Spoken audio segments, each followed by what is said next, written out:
Curiously, the future singer's grandfather once came to America from Russia. Joe's parents were prominent people. His father, Jules Dassin, made films in Hollywood, and his mother, Beatrice Lohner, was a famous violinist. They were in love with art, with life and with each other. Little Joe grew up in an atmosphere of love and affection. The family lived in the arts, and Joe simply could not help but love classical music, especially since his mother became his first teacher. His father also took his son to Broadway productions. Parents' work did not give them the opportunity to stay in one place for a long time. The family lived in Switzerland, then in Italy, then in France. Impressions, faces, countries changed like a kaleidoscope. France became especially dear and close to Dassin, where he arrived as an 11-year-old child. The future singer loved the poems of Brassens and with pleasure picked up on the guitar music to them. True, the beginning of life in France was overshadowed by the divorce of his parents. For Joe it was the first blow of fate, as if warning a romantic young man, life is full of problems. Despite everything, he remained close relations with both his father and mother. Joe was a cheerful, lively, yet modest, well-mannered boy. It was time to choose a profession, and Dassin decided to become an ethnographer,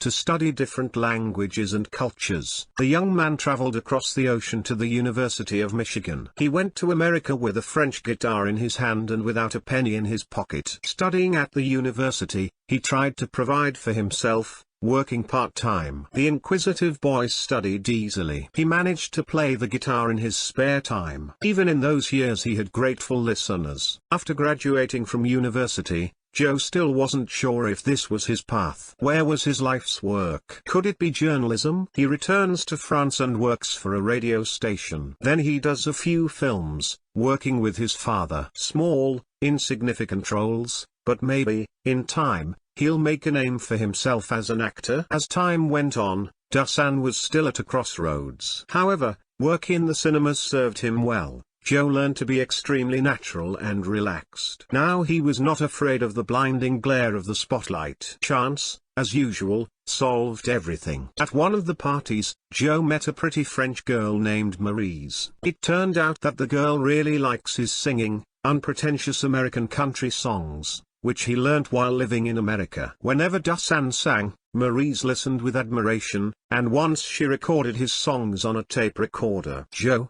by nature soft and indecisive, just needed an energetic and lively friend, able to inspire him to exploits. Maryse brought the young musician with the right people, employees of the radio station CBS. Dassin was persuaded to appear on the air. Success did not come immediately. The first record of American music was of interest only to fans of westerns. But when Dassin sang French chansons, the public was delighted. Perhaps because in the music of those years, his songs stood apart. There was no politics or social sound in them. At the same time, they differed from one-day slags by expressiveness of melody, impeccable taste and style. And one more thing, Dassin created joyful, light music. He believed that a song should cheer people up, help them to live. And he quickly found like-minded people, poets Pierre Delanoux and Claude Lemézal, who began to compose poems for his melodies. In a short time, Dassin won a wide audience. His songs were whistled by street boys, played at student parties, on radio, television and, of course, at concerts. His natural, trusting manner of singing, the softness and intimacy of his voice attracted the audience. The public saw him as a modern knight. Popular and fun, mischievous, incendiary songs. Dassin. He was the same in life as on stage, smiling, romantic, sometimes shy, sometimes unrestrained in his fun. Maryse became his good angel. She was the one who inspired Joe's beautiful love songs. She followed him everywhere. The more Joe got to know Maryse, the more he grew attached to her. She made him feel like he was behind a stone wall. If there was no you, I'd invent you, Dassin sang in one of his most popular songs. He sang it as if it were about himself and Maryse. On the 18th of January 1966, they were married. In the eyes of others, their union looked perfect. Young, handsome, successful. Living together and working together. And so it was. At least for the first few years. Joe was in a hurry. His concerts were a huge success. Within a few years he had become the #1 singer in France, performing triumphantly at the Olympia, the best concert hall in the country. He devoted all his energies to his favorite work, spending hours rehearsing and making recordings. His devoted wife was by his side. Perhaps it was this that ruined their perfect marriage. Every man dreams of conquering and conquering, dreams of inaccessible and forbidden. And it's all about a woman's ability to remain as exciting and inscrutable to her husband as she was at the beginning of her marriage. Having become for Joe everything, Maurice forgot about this little female secret. It came to the point that the singer more and more often preferred to holiday alone. Joe was returning to Paris after a holiday in Greece. In the cabin of the plane he saw a slim, blonde, crying girl. She was wearing black glasses. Why was she crying? What had happened? At first Joe was just intrigued. He wanted to talk to the mysterious stranger, so he started asking her silly questions, making jokes, trying to make her laugh. The beautiful blonde, whose name was Christine, was slowly thawing out. She had just recently experienced a love drama and was desperate. As you know, the best cure for unhappy love is new love. The girl was touched by the attention of a famous singer. He used all his charm. Perhaps this chance encounter would have led nowhere, but there was another equally chance encounter a year later. Then he asked her to dinner. They danced, and the 34-year-old musician again felt a long-forgotten excitement. "I fell in love like a boy," Joe would later admit. They became lovers,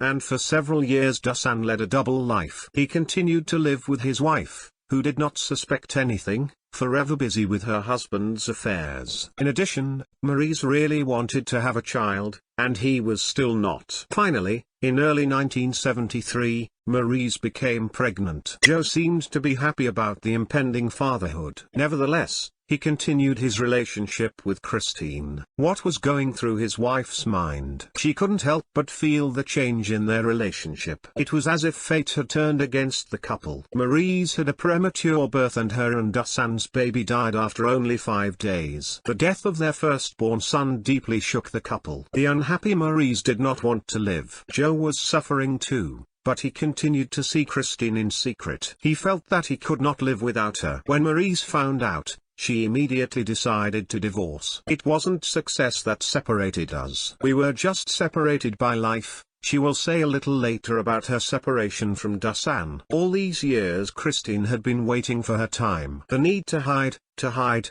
drove this self-loving girl to despair. For almost 5 years she fought for her happiness, for the right to call Dassin her husband. He was affectionate and courteous to her, made luxurious gifts, gave her diamonds, but she dreamed of a simple family life. They did not get married until January 1978. The day before, Joe had mysteriously presented her with a box of business cards on which her new name, Christine Dassin, was written. Yes, it had been a long time since they'd first met. Almost 7 years. Dassin's about to turn 40, Christine's in her 30s. But they're having a baby. It was the best argument in favor of marriage. Now they could live without hiding, and at first, according to Christine, they were together 24 hours a day. In September 1978, Christine gave birth to a son, Jonathan. Dassin could not believe his happiness. But life, as always, was more complicated. The fruit of love turned into the fruit of strife. Tired, nervous Christine, all annoyed,